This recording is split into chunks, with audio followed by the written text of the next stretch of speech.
Right, review for Brighton game on Saturday.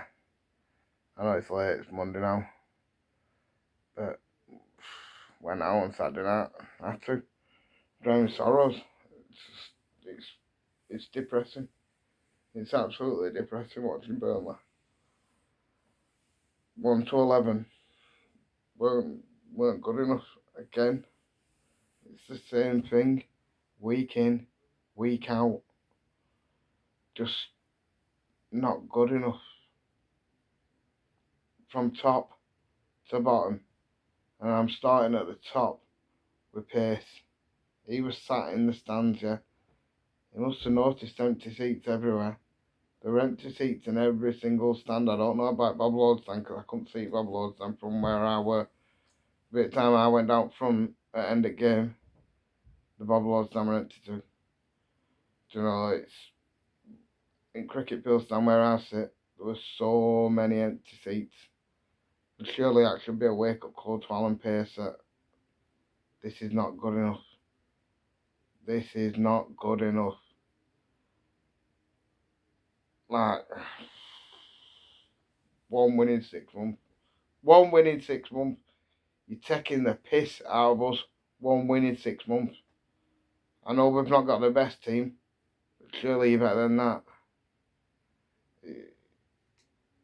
I'm going to do like a little player ratings. They're not going to be particularly high. Dubravka,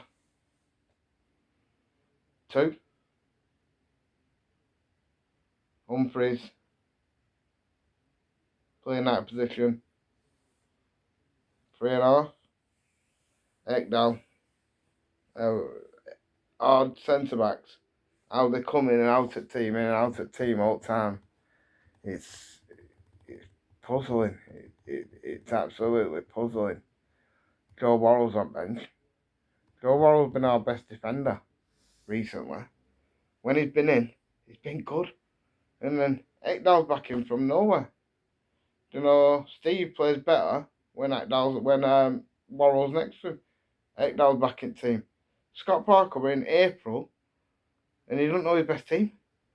The season's nearly over and he still don't know his best team. Anyway, Ekdal, what did I say? I went on to a rant about Ekdal then. Ekdal's not good enough this league. He weren't good enough last season because that's why he didn't play many games. But anyway, Ekdal, 2. Didn't do not really. Steve, tried. 3.5. Hartman, 2. I'm saying 2 because 2, they're all as bad as each other, really. Do you know? Ward Prowse,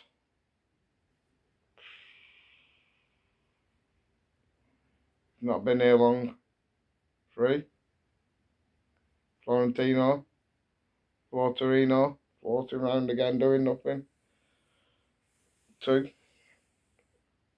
Edwards is our best player. He's our best attacking threat, but he's not a threat. He's too weak. He gets pushed off the ball too easily. He just runs into people. He runs into blind alleys. You know, he gets himself marked. When he's been marked by 2 men, he'll just try and run through them like they're not there. It's like there's 2 men in front of you, you know what I mean? Anyway, 2. Hugo Chukwu.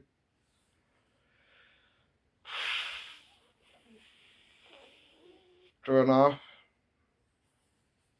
Anthony, 2. Fleming, 4.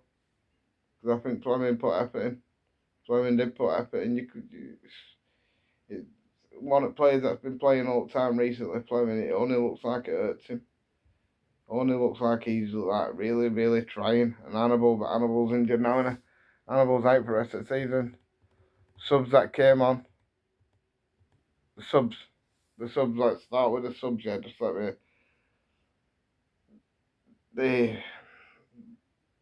They proper pick up my head. Did subs. It made 0 sense. 0 sense. Ugochukwu goes off for Brun Larson. Brun Larson's been rubbish this season. He didn't do nothing when he came on. I hate Brun Larson. I hate him with a passion. After his to fans, when we were pissed off, booing. Don't like that. I don't like it when you giving it to fans like that. You know. And even Anthony, when he scored his goal at Crystal Palace, and he was giving it that way. Do you know, it's like, you won one game in 6 months and you're giving it that to fans. Yeah, right. Alan Pace might pay your wages, but we're the ones that are paying to watch you. And you're telling us, nah, I don't like that. I'm not down for that. Like, I don't mind if you're getting a bit of grief from away fans, or if one of Brighton players is getting a bit of grief from us, and he scores a goal and he says, yeah, shut up, shut up. I love that, because he's celebrating. You're saying it because we're booing, and you're playing rubbish. Week in, week out, rubbish. Anyway, Brun Larson, I'm giving it a 1. He's lucky to get that from me, because I hate him. Sooner he's gone, the better. I hate him with a passion. Trezor came on 75 minutes. Where did Trezor come from? You know, he stuck him on, and it was like, he didn't even know where he was meant. Like, it looked like he started in defensive midfield. It's like, what the fuck's going on? Why is Trezor suddenly a defensive midfielder? He's not a defensive midfielder. But that's where he kind of went for a little bit. He did push a little bit forward after, but he went as a defensive midfielder.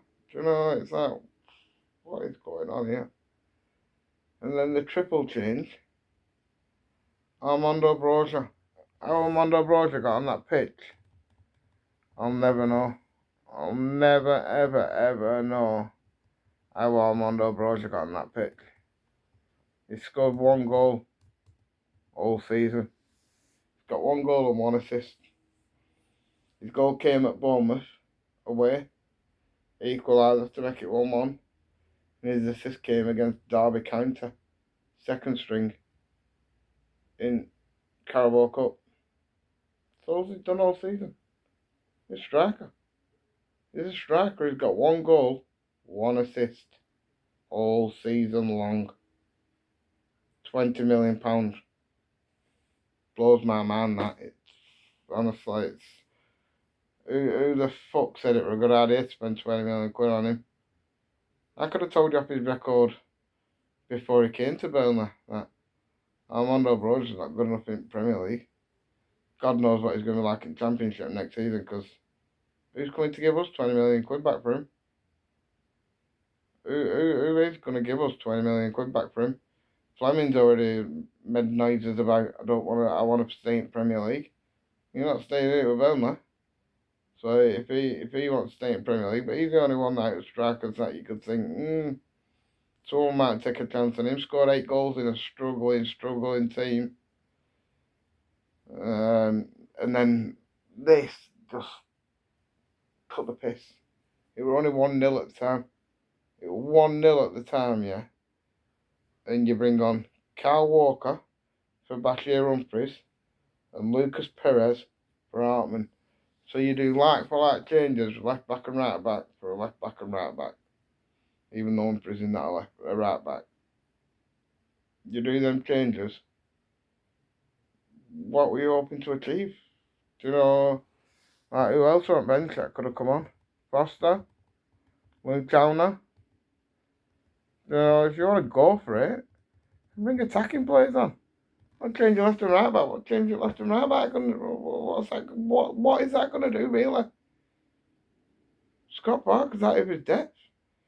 He's out of his depth in Premier League, 100%. And last season, I've said it before, I'll say it again, we drew 12 times 0-0. He had one of the best teams in the league.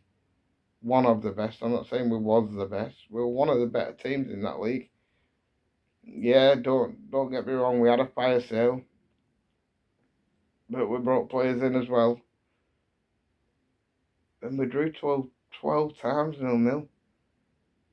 It's like a third of the season. It was 0-0. I can't be watching that again. I can't be bothered. Like, I will do, because Burnley's my club, not Scott Parker's club, not Alan Pace's club. It's a fans' club. It's our club. Alan Pace might own Burnley Football Club. He might be the owner, but he's just a custodian of Burnley Football Club till somebody else takes over. Because it's inevitable. Somebody else will take over. So, like, it's not something that, like, owning your own house. It's not that. Owning a football club's not that. It's not that at all. So he's just a custodian of this football club, Alan Pace. And he's stuck by managers way too much. Way too much. He gets too friendly with people, too friendly with managers, not with fans. He fucking hates us. He hates us with a passion. Do you know the amount of times him and Scott Parker have both slagged us off? Not like me. Well, they have slagged me off because I've actually been told off for saying, fuck off, Scott, time to go. Sorry for swearing, but that's what I said. That's all I said. And it was like, just an opinion. My opinion. Still my opinion now. Pace can go as well. Get gone to Espanyol, because they don't like you either. They're not your biggest fans. You've only owned them for a little bit. You've owned us for 5 years. And you've done no but slag us off. Do you know what I'm saying? Oh, they're acting like toddlers in public. What did you do on BBC Sport? On BBC Sport, acting like a toddler, saying that you weren't happy because fans were booing. You were just doing what we were doing, but you're meant to be the owner. You're meant to be the owner of the club. You're meant to show us fans how to behave. Like you said, you just thought that when your kid embarrasses embarrasses in public, that they learn from it. Well, you did the exact same as what we were doing, except we're paying to watch this rubbish. But you did the exact same. You went on BBC Sport, spat your dummy out, started crying. Oh, they're booing me. They're thanking me for Blackburn and that last year at 90s. You didn't even know what Burnley Football Club was in the 90s, Alan. And we weren't thanking you for Blackburn at all, because we were beating Blackburn long before you came. Long before you came. We were beating Blackburn for 6 years before you showed your face. You've only been here 5. So we were beating Blackburn long before you came. You know, it's not like you came and we suddenly beat Blackburn. We were beating them ages before you came.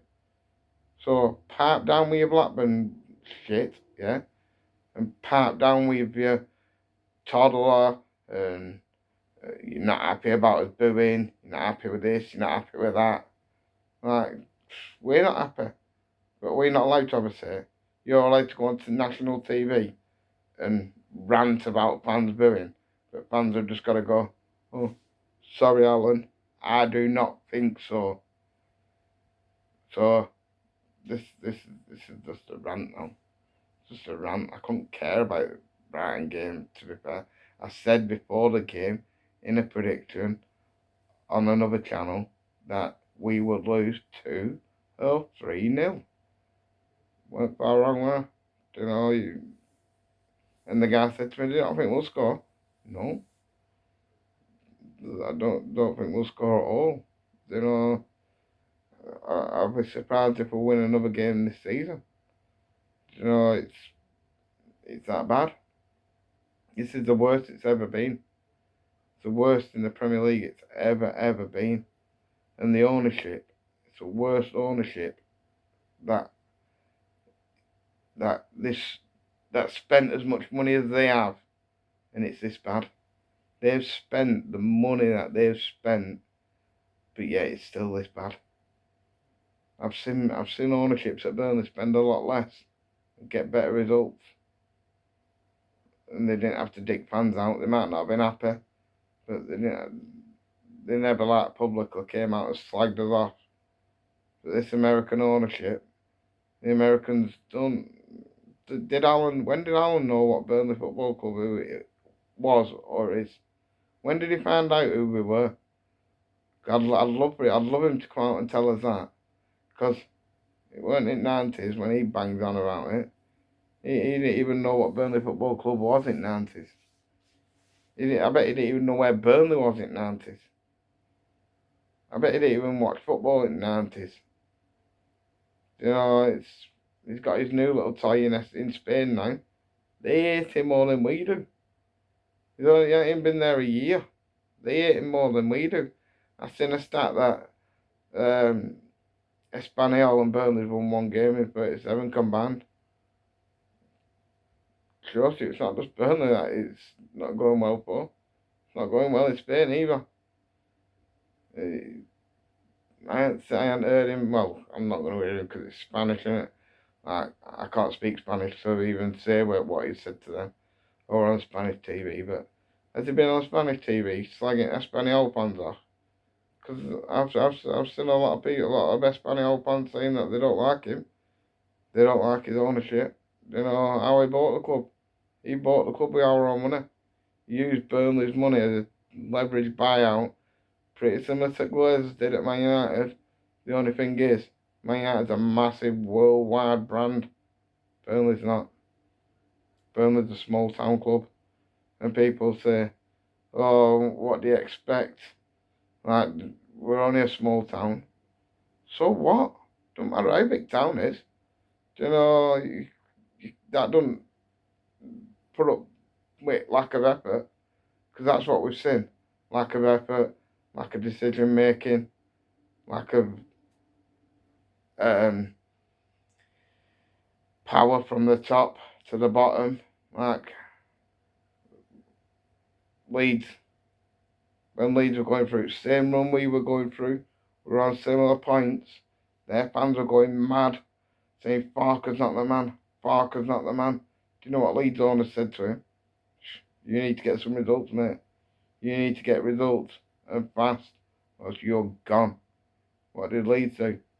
They went and beat Liverpool, they beat Chelsea, they nearly got results at Etihad. They went on a run, and they got results. Do you know why? Because Parker got it put on his toes. Shape up, shape out. One or the other. Do you know, you get better, or you're gone, mate. What's Parker been told? Don't worry about it. Don't worry about it. We'll go to the Championship. We'll come back up again. Will we? Really? Because I can't see it. The only thing that is silver lining, it goes all the way down to 8 for the playoffs. Tottenham go down. Let's put it this way. Tottenham go down. That's one place gone straight away. Wolves have been preparing for the Championship for ages. That could be 2 places gone straight away. Depending on who comes up in playoffs.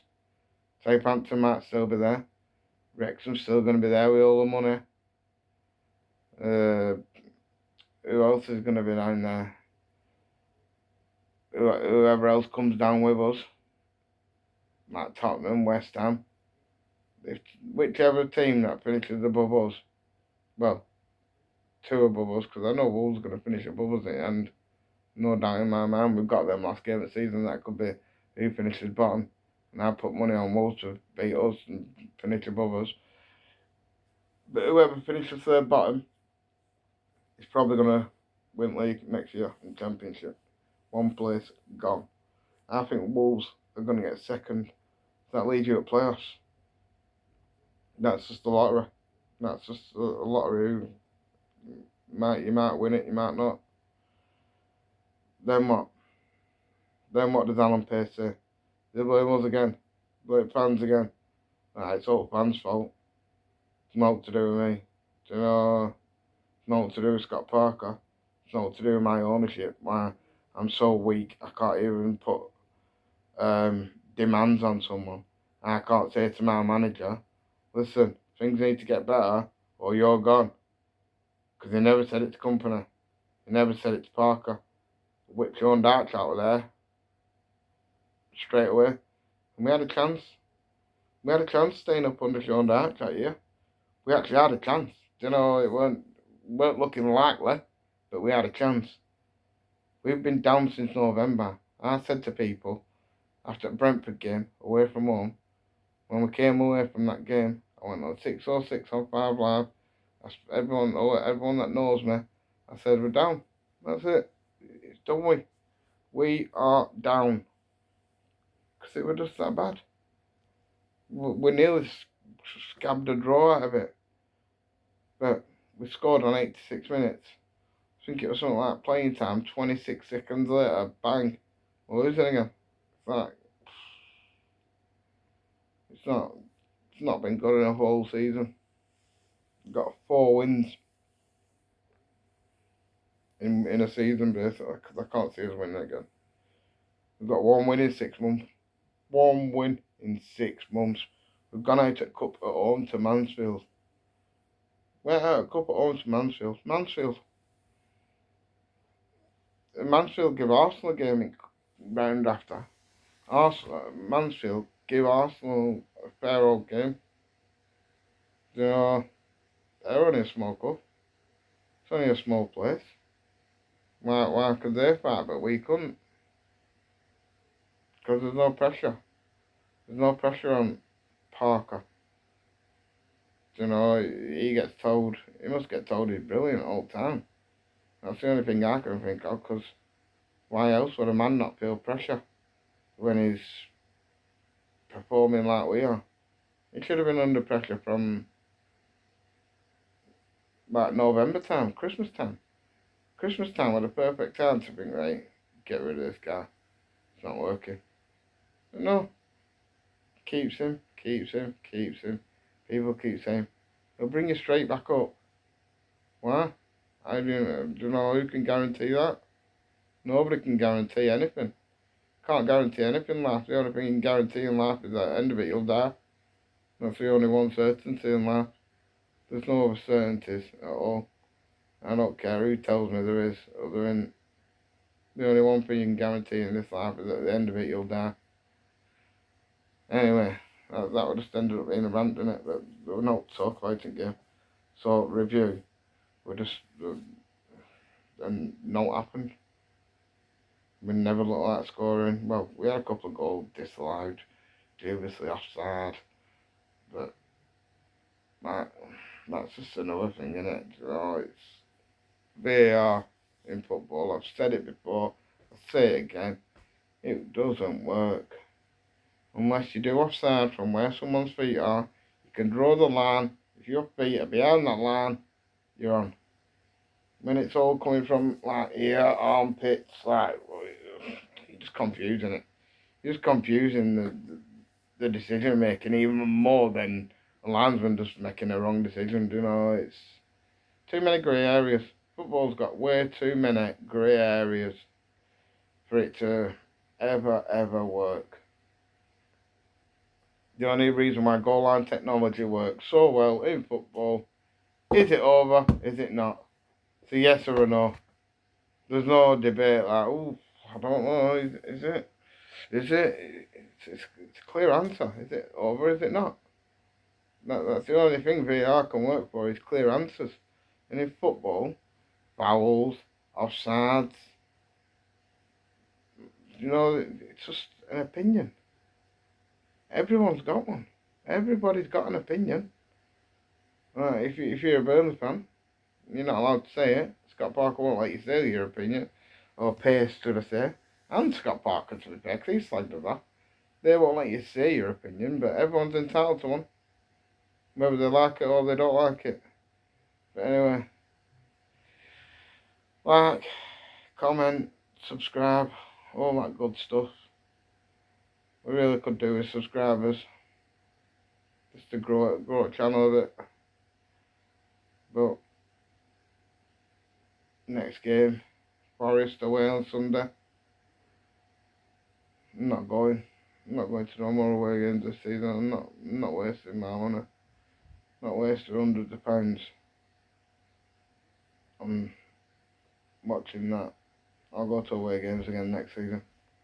Until next one, see you later.